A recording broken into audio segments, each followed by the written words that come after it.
Hello everyone, good evening.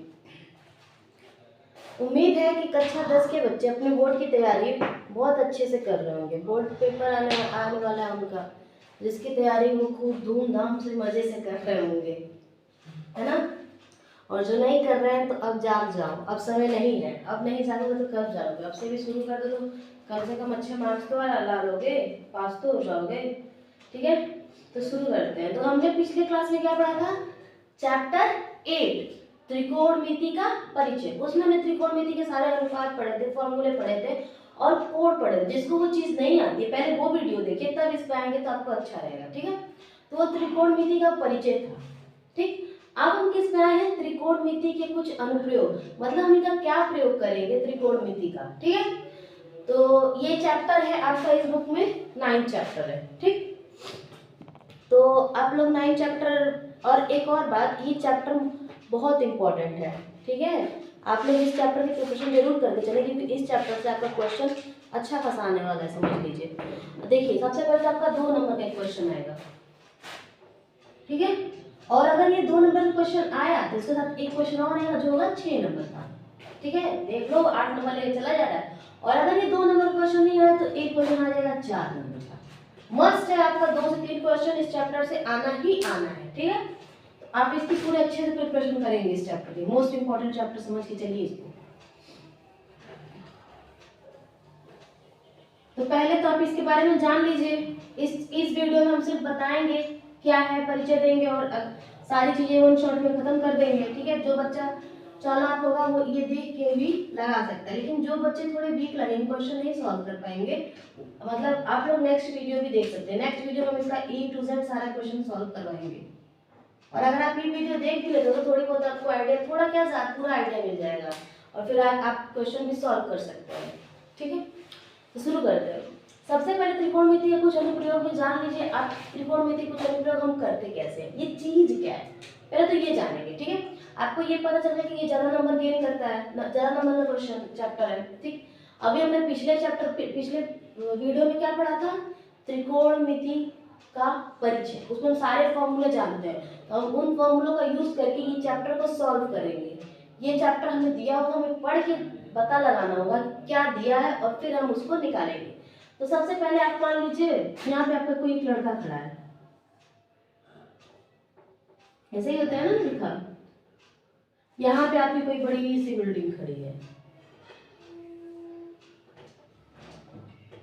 ठीक है, जैसी बिल्डिंग हो। अब ये लड़का जहाँ खड़ा होगा जमीन पे, बिल्डिंग भी तो जमीन पे खड़ी है, तो बराबर कर लेते हैं।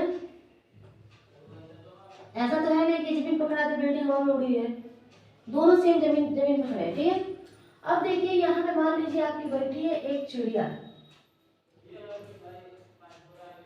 ठीक है, एक चिड़िया बैठी है। अब ये लड़का चलते चलते चला जा रहा है। अब सोचा कि चलो भाई वो क्या चीज है, वो तो समझ में नहीं आ रहा है क्या चीज है, बिल्डिंग ऊपर है भाई, लेकिन ध्यान से देखते हैं तो समझ में आता है कि वो क्या है। तो देखिएगा कैसे, ये हमें समझना है। तो देखो वो जब देख रहा है ना इस चिड़िया को, देखेगा तो यहाँ पे एक रेखा बनेगी। ठीक है, इस रेखा को हम बोलेंगे क्षैतिज रेखा। क्या बोलेंगे? क्षैतिज रेखा। जो रेखा इस रेखा के पैरेलल होगी वो रेखा होगी क्षैतिज रेखा। मतलब हमारी जो दृष्टि से निकल रही सीधी रेखा बनेगी उसे हम बोलेंगे क्षैतिज रेखा। अब ये जिस दृष्टि से इसको देख रहा है, सीधे देख रहा है ना, तो ये जो रेखा बन रही है इसे हम बोलेंगे दृष्टि रेखा। क्या बोलेंगे? दृष्टि रेखा। सीधी बात है, जिस रेखा से देख रहा है दृष्टि रेखा। ठीक है, उसके अलावा जो रेखा सीधे जा रही है क्षैतिज रेखा। क्षैतिज मतलब सीधे रेखा जा रही है। ठीक है, अब एक चीज ध्यान दीजिए, 2 रेखा आपको मिल गई। ठीक है, ये लड़का अपनी आंख से देख लिया कि ऊपर की तरफ चिड़िया बैठी है और इसके पैरेलल में एक रेखा बनाया, मतलब समांतर, जिसको बोलेंगे क्षैतिज रेखा। ठीक, तो अगर हम बोले आपसे ये 5 मीटर की दूरी है तो ये भी 5 मीटर की दूरी होगी ना। तो ये क्लियर रखिए, ये दूरी बराबर है। आगे क्वेश्चन में आ सकता है और कई क्वेश्चन आपको ये दूरी दी होगी। ठीक, तो जो दृष्टि रेखा और क्षैतिज रेखा के मध्य कोण बनता है, ये कोण बन रहा है, इसको हम बोलते हैं उन्नयन कोण। चाहे कोण कितने भी डिग्री का बने। देखो हम ऐसे चल रहे हैं, ठीक है, ऐसे मुंडी उठा के देखना पड़ रहा है ना हमें, तो ऊपर की तरफ देख रहे हैं, उन्नयन कोण बन रहा है। ये चीज कॉन्सेप्ट दिमाग में बैठा के रखना, जब ये लड़का ऊपर की तरफ देख रहा है तो ही कोण बनेगा। हमारी कुंडली ऐसी है, ठीक है। तो एक रेखा ऐसे जा रही है और एक रेखा सीधे ऊपर की तरफ जा रही है। ऊपर की तरफ बिल्डिंग के ऊपर जो चिड़िया बैठी है, चिड़िया, तो अब ये देख लिया चिड़िया, अब ये जान के चलो भाई चिड़िया, क्लियर हो गया इसको, ठीक है। लेकिन आप लोगों को ये क्लियर हुआ कि जो क्षैतिज रेखा और दृष्टि रेखा के बीच बनेगा वो उन्नयन कोण होगा, और ये दृष्टि रेखा होगी और ये क्षैतिज रेखा होगी। यहाँ से क्या क्लियर हो रहा है कि यहाँ पे हमारा एक 90 डिग्री का कोण बन रहा है, समकोण त्रिभुज बन रहा है ना, समकोण त्रिभुज बन रहा है। ये लंब हो जाएगा, ये आधार हो जाएगा, ये कर्ण हो जाएगा। थोड़ा दिमाग दौड़ाइए तो समझ में आ जाएगा, ठीक। ये चीज क्लियर हो गई। हम इसी की मदद से लगाएंगे क्योंकि तो हम समकोण त्रिभुज का मापन पढ़ रहे हैं, ठीक। ये देख लिया, अब इसका काम खत्म हो गया। अब चिड़िया को कोई घूर रहा है तो चिड़िया को लगेगा भाई हमें कौन घूर रहा है, तो चिड़िया भी उल्टा घूरेगी। चिड़िया भी उसको घूरना चाहिए, तो चिड़िया भी देखेगी भाई कौन घूर रहा है। वो हम मुंडी ऐसे करके चिड़िया को देख रहे हैं। अब चिड़िया देख रही है, कोई हमें देख रहा है, तो चिड़िया ऐसे मुंडी करके देखेगी नीचे की तरफ, तो नीचे की तरफ दृष्टि रेखा जा रही है। तो जो इस चिड़िया की दृष्टि रेखा बनेगी वो भी तो यही रेखा बनेगी, दृष्टि रेखा इसी रेखा पे आएगी, और जो रेखा क्षैतिज होगी वो कुछ ऐसे जाएगी, ठीक। क्षैतिज रेखा ऐसे गई, दृष्टि रेखा तो यही है। दोनों की जब आंख नजरें मिल रही हैं तो ये दृष्टि रेखा हो गई, और ये जो रेखा गई ये कौन सी रेखा है, क्षैतिज रेखा। क्लियर, ये क्षैतिज रेखा हो गया। और जो रेखा ऐसे आएगी क्या हो जाएगी, दृष्टि रेखा। चाहे तो नीचे से ऊपर की तरफ देखो या ऊपर से नीचे की तरफ, जब ऊपर से नीचे की तरफ कोई चीज देख रहे हैं तो वो दृष्टि रेखा, और जब नीचे से ऊपर की तरफ कोई चीज देख रहे हैं तो वो भी दृष्टि रेखा, ठीक। अब यहाँ पे ध्यान लगाने वाली बात ये है, जब ऊपर की तरफ देखें तो कौन सा कोण बना, उन्नयन कोण। लेकिन जब ये चिड़िया नीचे की तरफ देख रही है तब हमारा बन जाएगा अवनमन कोण। क्या बोलेंगे इसको, अवनमन कोण। बस इसमें आपको कंफ्यूज नहीं होना है। ऊपर की तरफ देखा उन्नयन कोण, नीचे की तरफ देखा तो अवनमन कोण, क्लियर। अब अगर हम बात करें तो यहाँ भी एक पाइथागोरस थ्योरम लगेगा। आप लोगों को एक पिछली क्लास में आपने पढ़ा होगा कि जब दो रेखा समांतर होती है, जब दो समांतर रेखा होती है और इनको कोई एक रेखा ऐसे काटती है, ठीक। तो जब ये रेखा इसको काट रही है तो ये कोण और ये कोण अंतः एकांतर कोण एक दूसरे के बराबर होते हैं। अगर ये 30 तो ये भी 30, ये 40 तो ये भी 40, 50 तो ये 50। उसी तरह यहाँ ध्यान देखो, ये रेखा पैरेलल है, समांतर है, और ये रेखा भी समांतर, समांतर तीनों बन रही है, सीधी सीधी बनेगी ना भाई, ये भी सीधी बन रही है, ये भी सीधी बन रही है, क्षैतिज रेखा है सीधी बन रही है। तो अब इन दोनों समांतर भुजाओं को एक रेखा ने यहाँ से यहाँ तक काट दिया है। तो जो रेखा ने इसको काटा है वो रेखा इस पे एक कोण बना रही है, उन्नयन कोण, एक कोण यहाँ बन रहा है अवनमन कोण। तो उन्नयन कोण और जब दोनों की दृष्टि मिल रही है तो उन्नयन कोण और अवनमन कोण यहाँ पे हो जाएंगे बराबर, जब दोनों की दृष्टि रेखा एक ही है, ठीक है, एक ही दृष्टि रेखा है ना, और क्षैतिज रेखा समांतर है, समांतर क्षैतिज रेखा हमेशा समांतर रहेगा। देखने वाली बात ये है कि दोनों की दृष्टि मिल रही है, जब दोनों की दृष्टि मिल रही है, दृष्टि रेखा एक है, तो इसका उन्नयन कोण अवनमन कोण के बराबर होगा। समझ में आया सबको, अच्छे से समझ में आया होगा, उम्मीद करते हैं। तो उन्नयन कोण आपका ये हो जाएगा थीटा, क्या होगा ये थीटा, जो हम पिछले क्लास पढ़े थे, tan theta, sin theta, cos theta, ये हो जाएंगे आपके थीटा, ठीक। और ये थीटा के सामने वाला ये जो खड़ा रेखा है ये हो जाएगा लंब, ठीक है। और जो ये नीचे की तरफ ऐसे क्षैतिज रेखा है ये आपका हो जाएगा आधार। और आपको एक चीज पता है, जो सबसे बड़ी भुजा होती है वो क्या कहलाती है, कर्ण। क्लियर है, कर्ण, आधार, लंब, थीटा। पिछले बार हम थीटा पढ़े तो हमें थीटा का मान पता चलेगा यहाँ से, थीटा कौन सा थीटा, ठीक है। तो समझ में आया क्या होता है उन्नयन कोण और अवनमन कोण, समझ में आया। अब इरेज करते हैं, आगे पढ़ते हैं।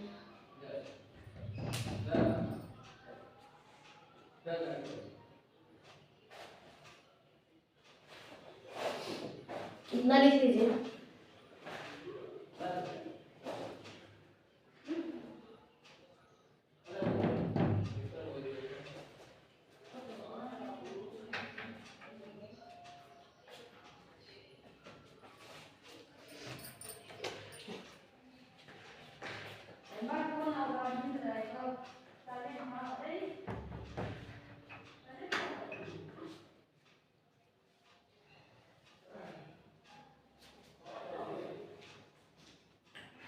क्या है ना, बेस किया जाए, समझ में आ गया आप लोगों को?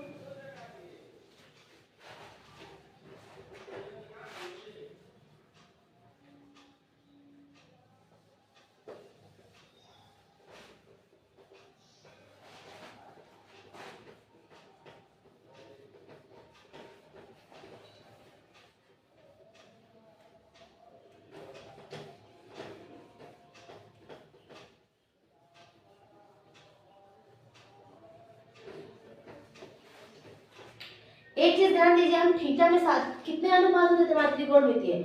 6 अनुपात होते थे, हम 6 अनुपात का प्रयोग करते थे, सारे फॉर्मूला बना देते हैं। ठीक है, यहाँ पे कितने त्रिकोणमितीय अनुपात होंगे? यहाँ पे भी अनुपात तो वही होंगे, लेकिन हम प्रयोग कितने में करेंगे? साइन थीटा का, कॉस थीटा का और टेन थीटा का।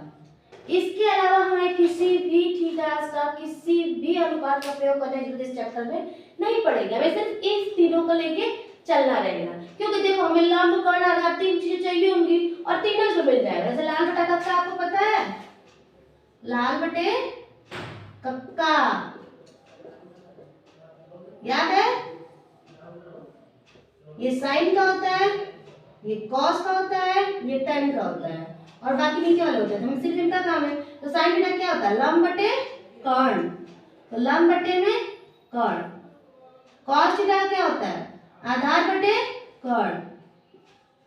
टेन थीटा क्या होता है? लंब बटे आधार। हमें तीनों चीजें मिल रही हैं, सब तो मिल ही रहा है, तो हमें क्या जरूरत पड़ेगी अंदर त्रिकोणमितीय अनुपातों की? हम इन्हीं से सारे क्वेश्चन सॉल्व करेंगे। ठीक है, आपको अगर लाल बटे कक्का लाना है तो आपको सारे ये फॉर्मूले मिला होंगे, हिंदी में लिख दे रहे हैं हमें यूपी बोर्ड वाले।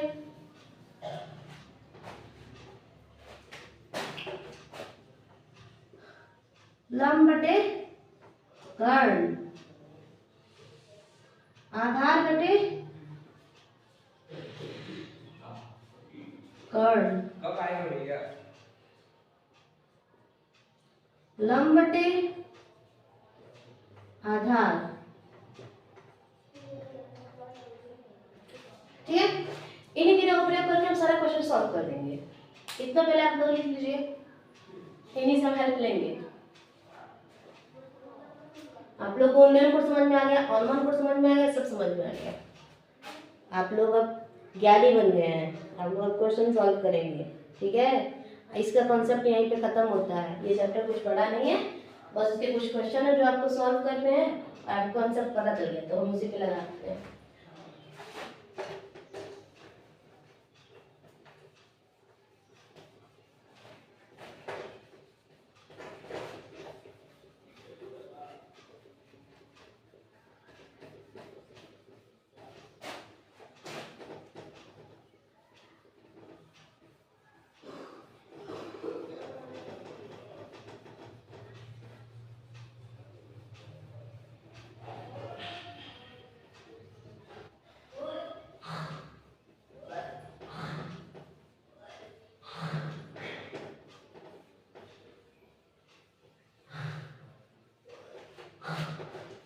ठीक है, तो आप कुछ क्वेश्चन सॉल्व करेंगे।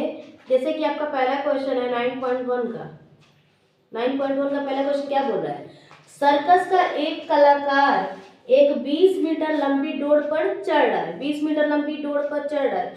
20 मीटर लंबी डोर कैसे होगी? नीचे से ऊपर की तरफ चढ़ेगा ना, ऐसा तो है नहीं कि ऊपर से नीचे की तरफ चढ़ेगा। ये हो जाएगा 20 मीटर। ठीक, यहाँ से ये चल रहा है। अब बोल रहा है जो अच्छी तरह से तनी हुई है, मतलब तनी हुई तो क्या मतलब? ये झुक नहीं रहा है नीचे। अगर नीचे झुक जाएगा तो इस पे लड़का चलेगा तो गिर नहीं जाएगा? गिर जाएगा ना। ये एकदम तनी हुई रस्सी है तो उस पे वो पैर रख के चढ़ रहा है। ठीक, आगे देखिए, भूमि पर सीधे लगे खंबे के शिखर से बंधा हुआ है, मतलब यहाँ पे एक खंबा लगा है भूमि पे और यहाँ पे ये बंधा हुआ है। ये जो आपका है रस्सी, ये यहाँ पे बंधी हुई है मान लीजिए। ठीक है, आगे क्या बोल रहा है? यदि भूमि स्तर के साथ डोर द्वारा बनाया गया कोण 30 अंश का है, मतलब ये जो भूमि स्तर में जहां से हम इस रस्सी को ले गए, ये इस खंबे से जो एक कोण बना रही है, ये कोण आपका है 30 अंश का। ठीक, पूछा क्या है? तो खंबे की ऊंचाई ज्ञात कीजिए। खंबे की ऊंचाई मतलब ये निकालना है। मान ले एच, एच मानो, एक्स मानो, कुछ भी मानो, तुम्हारा मन, ठीक है। तो पहले तो यहाँ पे हमने दो चीजें दी है ना, एक चीजें पूछी है कि निकालनी है, तो हमें देखना है कि किस तीनों त्रिकोणमितीय अनुपात जो हम तीनों में समझाए हैं उन तीनों में से किसमें ये दोनों आते हैं। ये क्या है आपका कर्ण, थीटा का सामने वाला लंब, ये आधार, ये तो क्लियर है। अब देखिए किसमें लंब भी आता हो और कर्ण भी आता हो। लंब और कर्ण किसमें आता है, साइन में, कॉस में, tan में, किसमें आता है साइन में। साइन थीटा की वैल्यू क्या होती है, लंब बटे कर्ण। लंब कितना है, चलिए यहाँ पे रख देते हैं, थीटा की जगह तीसन, साइन तीसन। लंब कितना है आपका h, कर्ण कितना है आपका 20। अब आपको याद होगा साइन तीसन की वैल्यू, तो आप लोग इस क्वेश्चन को सॉल्व कर पाओगे। साइन तीसन की वैल्यू याद है, नहीं याद है तो आपसे भी याद कर लो, टाइम है, नहीं तो फिर टाइम चला जाएगा, रोते रह जाओगे लोग। साइन तीसन की वैल्यू कितनी हो जाएगी, 1/2, h बटे में 20।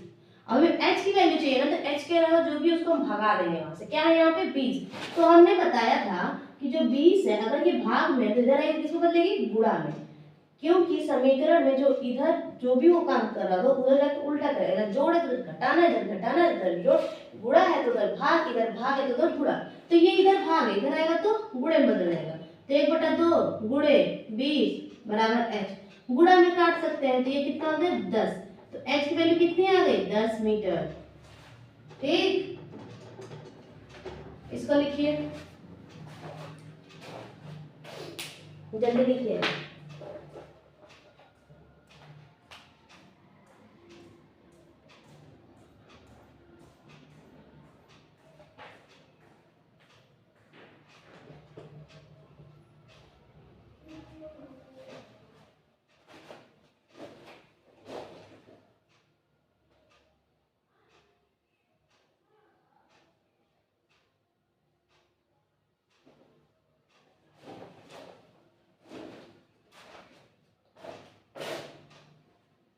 मैंने पिछले क्लास में बताया था कि आप लोग उदाहरण का क्वेश्चन मस्ट सॉल्व, जरूर से सॉल्व करिए। उदाहरण के भी क्वेश्चन से पूछे जाते हैं, ऐसा नहीं सिर्फ हम एक्सरसाइज लाके जाएंगे और आपका पूरा हो जाएगा। कुछ क्वेश्चंस हमें उदाहरण से भी मिलते हैं। इसमें कुल मिला के उदाहरण है 7, ठीक है। आप कुछ 7 उदाहरण लगा लीजिए, ठीक है। जैसे सबसे टफ लगेगा हम भी बता देंगे, समझाने की कोशिश करेंगे, लेकिन आप उदाहरण लगा के चलिए, एक्सरसाइज लगा के चलिए। कब कहाँ से क्वेश्चन पुट कर देगा ये हमें पता तो है नहीं, तो हम पूरा पढ़ते हैं, एक्सरसाइज भी पढ़ते हैं और साथ में उदाहरण भी लगाते चलते हैं, ठीक है। इरेज करें।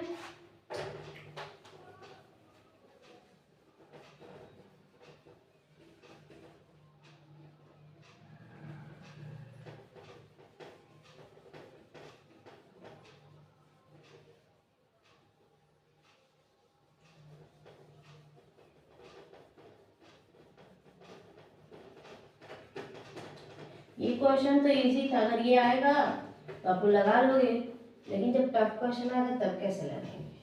तो पहले क्वेश्चन नंबर 2 देखिए।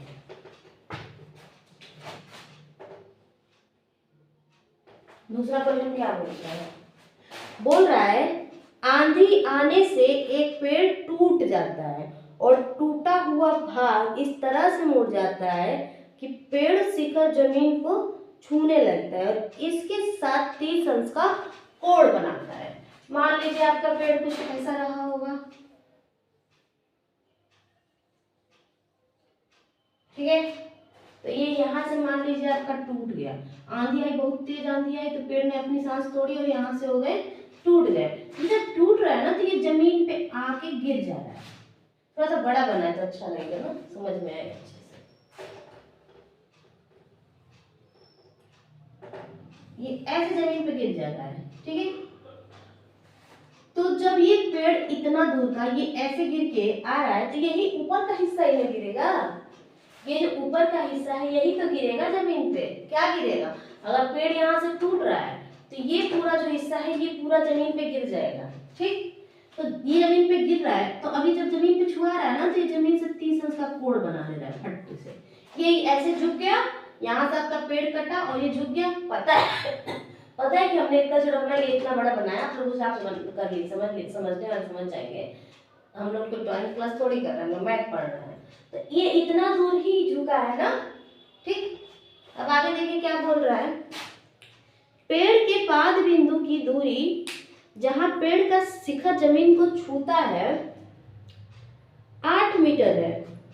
मतलब पेड़ के पाद बिंदु का क्या मतलब है, पैर के बिंदु मतलब जमीन के बिंदु यहां से, ठीक है, जहां पेड़ छू रहा है इसके बीच की दूरी कितनी दी है, इसके बीच की दूरी दी है 8 मीटर। हमें बोल रहा है कि अब आप पेड़ की पूरी ऊंचाई निकालिए। देखो पूरा ये एच पूछ ही दिया है हमसे, बोला है निकालो भैया, निकालते हैं, शुरू करते हैं। तो आप देखिए ये पूरा तो मान लीजिए एच है आपका, ये इतना मानिए एक्स है, ठीक है। पहले हम एक्स निकालते हैं फिर आगे का देखते हैं क्या होता है। तो देखिए यहाँ लंब है, यहाँ पे क्या है आधार, तो लंब और आधार किसमें आता है, tan थीटा में, लंब बटे में आधार। लंब कितना है आपका x, आधार कितना है 8 मीटर, और थीटा कितना दे रखा है 30 अंश, tan 30 अंश। tan 30 अंश का मान पता है, नहीं याद तो याद कर लीजिए, 1/√3 x/8। हमें x की वैल्यू चाहिए ना, तो x के अलावा जो भी उधर भेजेंगे, ये इधर भाग में इधर आएगा तो बुरा बदल जाएगा, तो x की वैल्यू क्या हो जाएगी 1/3 गुणे 8, मतलब 8/3, ये आ गई x की वैल्यू, ठीक है। तो हमने इतना दूर निकाला, ये जो दूरी है आपका ये है 8/3, ठीक।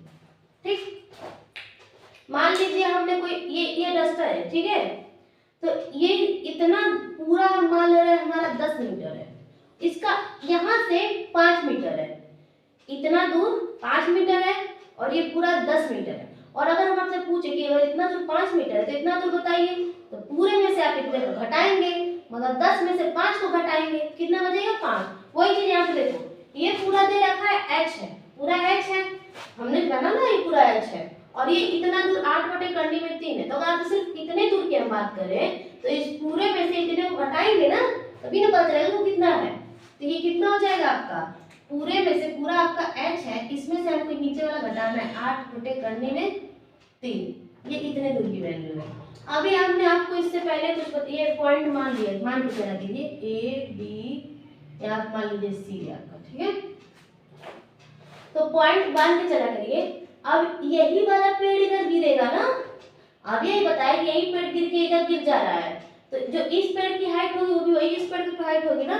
ऐसा तो है नहीं कि यहाँ पे पेड़ कम था और जब ये गिरा तो बढ़ गया चाहे घट गया, वही पेड़ गिर रहा है ना, तो जितना उसका ऊपर का ऊंचाई है उतना ही ऊंचाई गिरेगा। तो ये h - 8/3 है ना, ये क्या हो जाएगा h - 8/3। अभी भी हमको क्या चाहिए, h की वैल्यू चाहिए, तो भैया हम कैसे निकालें, थोड़ा दिमाग लगाओ।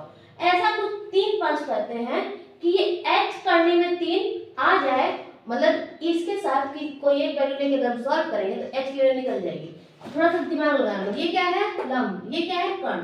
तो लंब और कर्ण किस में आते हैं, साइन में, साइन थीटा, थीटा की जगह 30 अंश, साइन थीटा बराबर लंब बटे कर्ण। लंब है आपका 8/3 और पूरे के बटे में h - 8/3।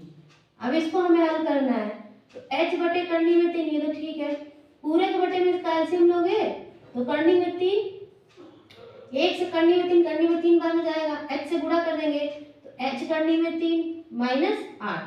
अभी इससे पहले मैंने बताया था कि जब ये भाग में है और जब हम इसको ऊपर ले जाएंगे तो ये गुणे में बदल जाएगा। तो 8/3 गुणे करनी में 3 बटे में h/3 - 8, ये गए, ठीक। तो साइन 30 अंश की वैल्यू आपकी आ रही है 8 बटे में h/3 - 8। साइन 30 अंश की वैल्यू क्या होती है 1/2 बराबर 8/h/3 - 8।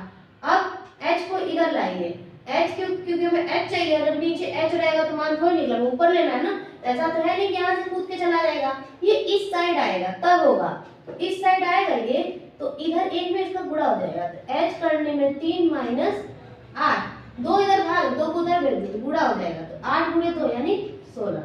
तो h/3 बराबर ये 8 इधर माइनस उधर जाएगा तो जुड़ जाएंगे, तो 16 + 8 बराबर 24। यहाँ पे लगा दे रहे हैं।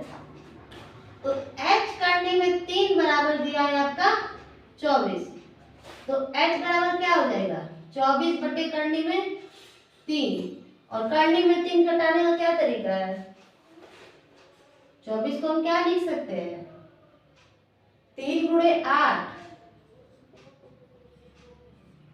बटे करनी में 3।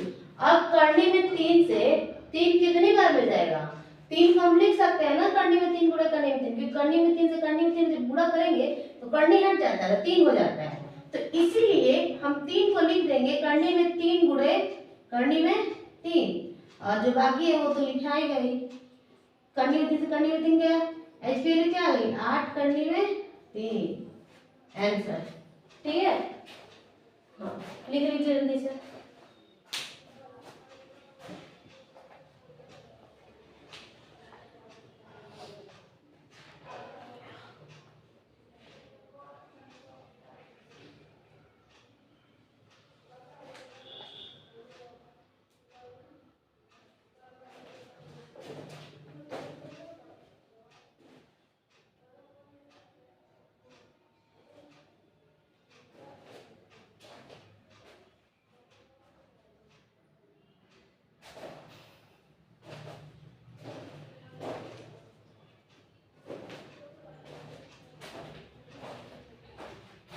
यस कर रहे हैं, उम्मीद करते हैं आप लोग लिख लेंगे।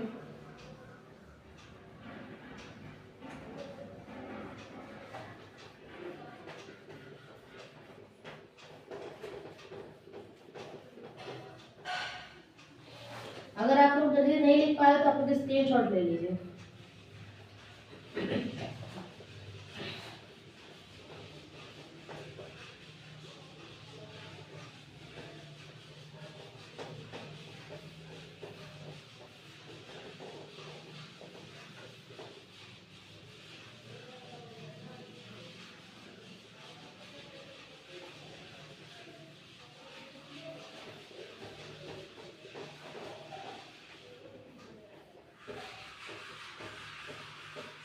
अच्छा, आप लोग बहुत बार 10th के एग्जाम देने जा रहे हैं, तब आप ध्यान दे रहे हैं, आप लोग सिर्फ किताब में डूबे हैं, कुछ चीजें आपको लर्न नहीं हो रही हैं और वो नहीं ही लर्न हो रही हैं, कितनी भी कोशिश कर रहे हैं।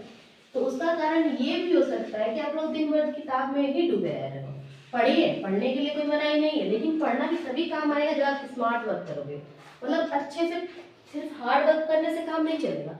आज याद किया कल भूल गया, आप याद करो, लेकिन 1 घंटे का ब्रेक दे दे के याद करिए। कंटिन्यू बुक में घुसे रहेंगे तो भी आपका नहीं हो पाएगा। तो पहले आप याद करिए, फिर थोड़ा सा खेल लीजिए, हंस लीजिए, बात कर लीजिए, कुछ कर जिसमें आपको अच्छा लगता है वो काम करिए, फिर बैठ के याद करिए। ठीक है, थोड़ा थोड़ा ब्रेक देते रहिए। उम्मीद करते हैं अब आप आगे के क्वेश्चन सॉल्व कर लेंगे ना। तो मैंने बोला एक उदाहरण का समझा देंगे, तो समझाते हैं एक उदाहरण का भी।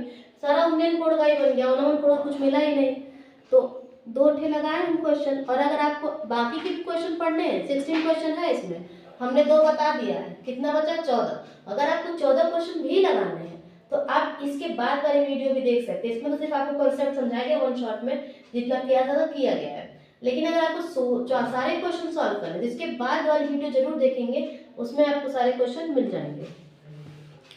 बोल रहा है उदाहरण बताते हैं, 7वां उदाहरण, सबसे लास्ट वाला उदाहरण बता रहे हैं, बाकी अच्छे आप अपने लगा लीजिएगा। एक नदी के पुल के एक बिंदु से नदी के सम्मुख किनारों के अवनमन कोण 30 अंश और 45 अंश के बन रहे हैं। देखिए, एक नदी का पुल पहले तो बनाना पड़ेगा। पुल ऊपर रहेगा कि नीचे रहेगा, नदी के ऊपर रहेगा। तो नदी अगर यहाँ है, मान लीजिए आपका नदी ऐसे है, ठीक है, तो आपका पुल यहाँ है ना, पुल थोड़ा नीचे बनाते हैं।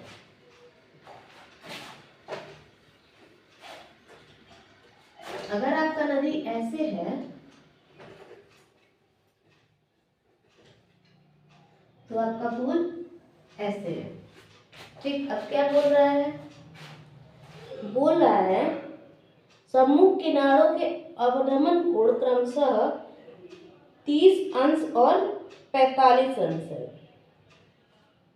मतलब ये एक ना बिंदु लेने को बोल रहा है। यहाँ पे ये पुल है, तो ये बिंदु, पुल कैसे होता है, ऐसे होता है ना, बीच में से नदी जा रही है, ऐसे ऐसे नदी जा रही है यहाँ से निकल के, पुल में से निकल के, और एक पूरा ऊपर चला गया।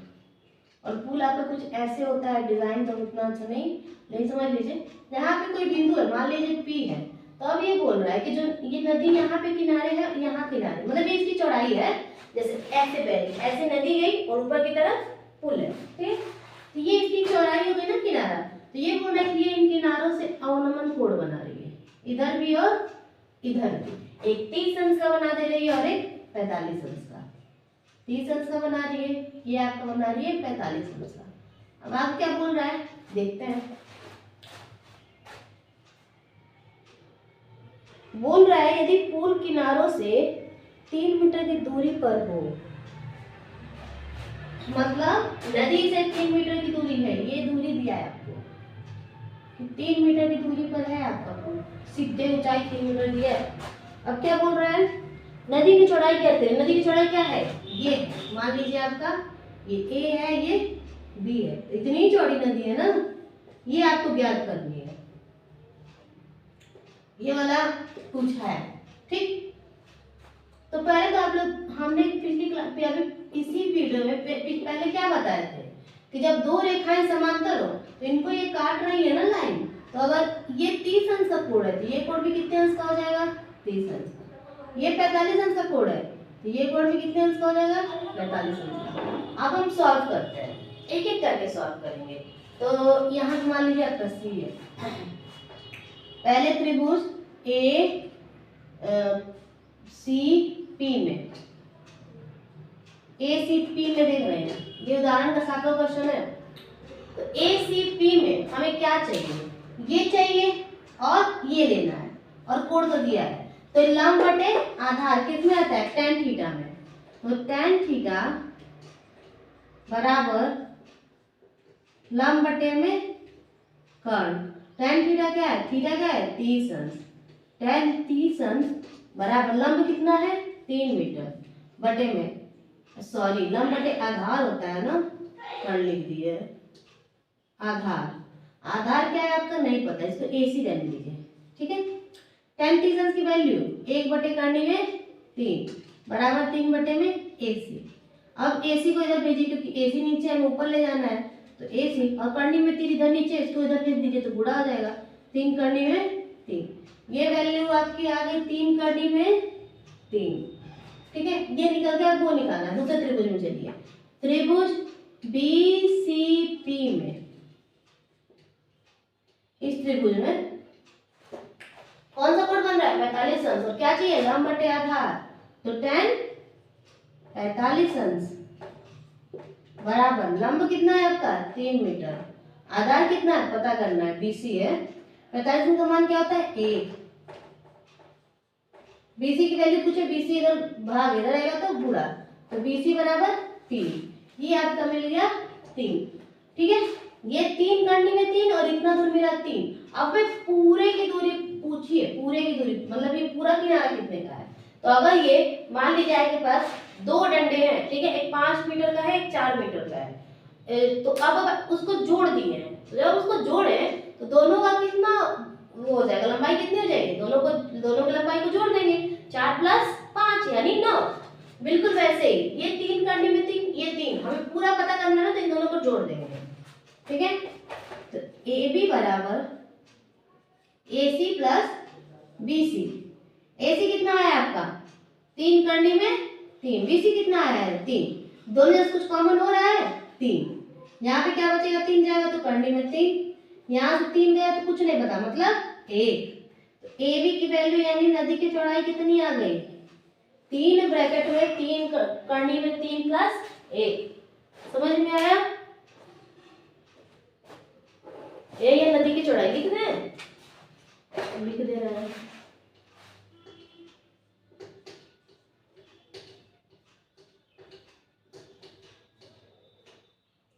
नदी की चौड़ाई यही है।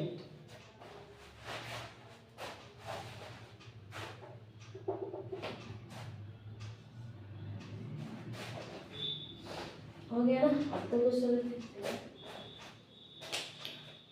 आपको कॉन्सेप्ट समझ में आया। हमने अवनमन कोण भी पढ़ लिया, उन्नयन कोण भी पढ़ लिया, ठीक है।